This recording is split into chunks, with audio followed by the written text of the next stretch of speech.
Hi, welcome back. It's me, Shobha.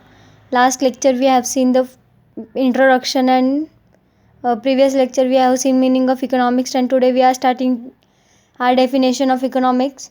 If you are missed the my previous lectures, please attend it.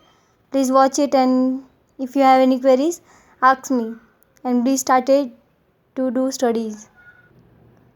आज हम पढ़ेंगे definition of economics. इसमें 3 definition of economics है. तो first economist हमारे जो है वो है Adam Smith. Wealth oriented definition of economics. Adam Smith ये एक इकोनॉमिस्ट है. उन्होंने इकोनॉमिक्स के ऊपर एक डेफिनेशन बनाई है. Classical economics Adam Smith also regarding as a father of economic. मतलब ये जो आदम स्मिथ है इनको फादर ऑफ इकोनॉमिक्स भी कहते हैं. Has given a wealth oriented definition of economic out of his many literary contributions to economics. He is most famous for his 1776 prize of work, an inquiry into the nature and causes of a wealth nation. Amit Smith defined economic as a science of wealth. Our Adam Smith is one of the famous economists in economy. He was in 1776. He was a most famous economist, and people used to tell him the father of economics. Adam Smith has defined the economic as a science of wealth. A science is a wealth. He is defined. Key point of Adam Smith definitions: laissez-faire, that is non-invention of the government. Second, capital and wealth accumulation. Third, nature's law of economic affairs. Fourth, division of labors as an accept of growth theory. जैसा कि हमने देखा कि ये जो आदम Smith है वो father of the nation है और वो बहुत फेमस एक इकोनॉमिक्स थे उनके यूथ में. जैसे कि 1776 was his period of most famous economist.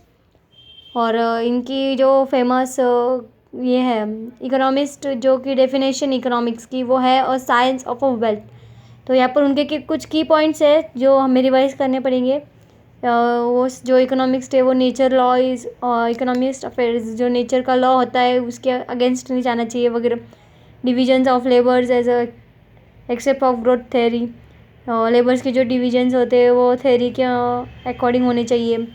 And की पॉइंट्स है वो हमें बहुत अच्छे से याद रखने चाहिए कि हमें फ्यूचर्स में बहुत अच्छे से काम आ सके वो. We have to remind it when we are writing the answer. ज़्यादातर ये कीवर्ड्स पूछे नहीं जाते but as a filling the blanks कभी आ गई तो you have to only set in mind that such key points are given in the Adam Smith definition.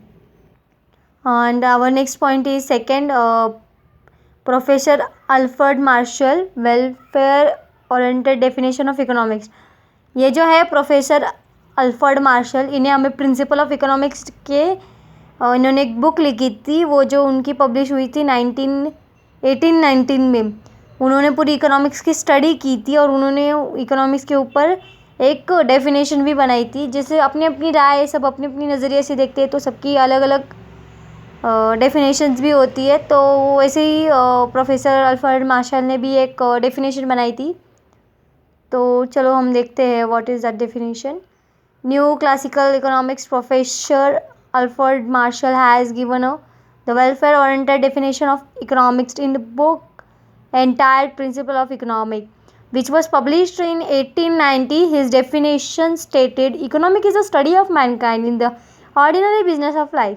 It examines that part of individual and social actions which is closely connected with the attainment and use of material requisites of well-being.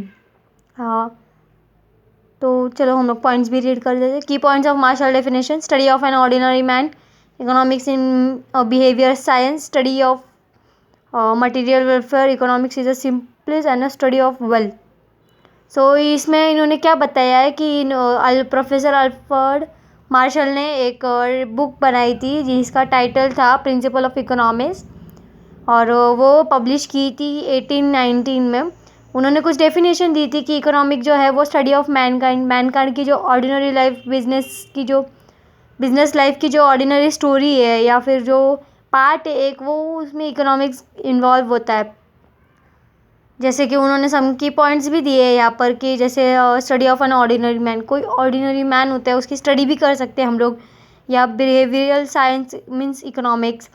Material welfare जो रहते हैं, अब जैसे कि उनकी जो हम लोग पूरी डिटेल में जो स्टडीज़ करते हैं उसे हम मटेरियल वेलफेयर के इसमें अकॉर्डिंग कनेक्ट करते थे।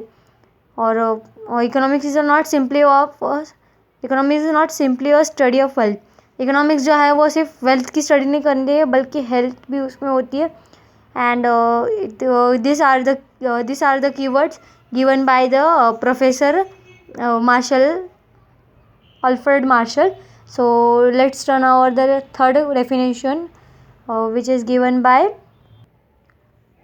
Leone Robins, scarcity oriented definition of economics.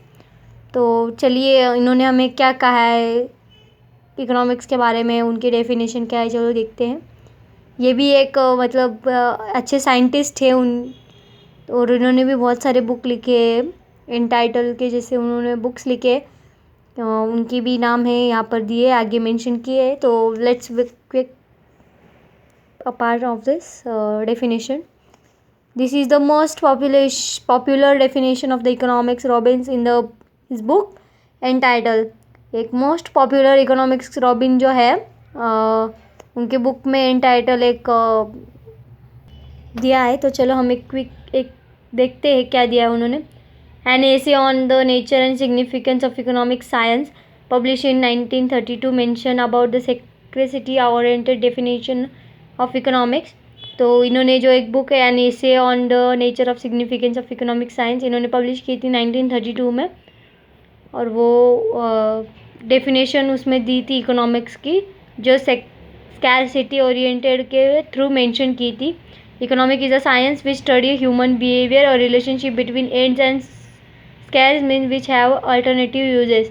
Economic ये एक, मैंने आपको स्टार्टिंग में ही कहा था कि ह्यूमन बिहेवियर के बारे में स्टडी करते हैं हम लोग, कि उनके हेल्थ वेल्थ जो भी है उनके ह्यूमन बिहेवियर्स के बारे में हम लोग स्टडी करते हैं। और जैसे कि मैंने आपको ये भी कहा था कि स्टार्टिंग में ह्यूमन के वांट्स बहुत है, अनलिमिटेड है, बट उनके जो मीन्स है वो कंपैरेटिवली लो है। तो उनके की पॉइंट्स में वही उन्होंने बताया है कि first point, wants ends are unlimited, means are comparatively limited, wants are gradable on the basis of poverty, means have alternative uses.